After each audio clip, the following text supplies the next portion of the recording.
విశాఖ జిల్లా భీమిలిలో YCP party బలోపేతమే లక్ష్యంగా పనిచేయాలని చిన్ని శ్రీను పిలుపునిచ్చారు. ఈ రోజు భీమిలి నియోజకవర్గం పరిధిలో గల చిట్టివలస శ్రీ లక్ష్మీ శ్రీనివాస కళ్యాణ మండపంలో జీవీఎంసీ భీమిలి జోన్ 1, 2, 3, 4 వార్డుల నాయకులు, కార్యకర్తలతో వైసీపీ పార్టీ విస్తృత స్థాయి సమావేశం నిర్వహించడం జరిగింది.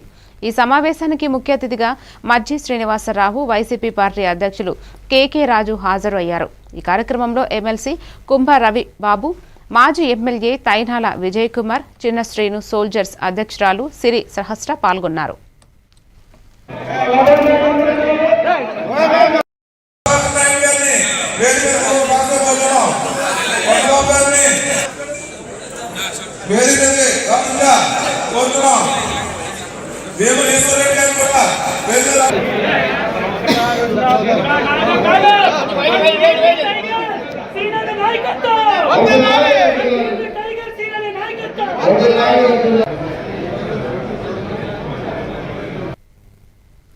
విశాఖ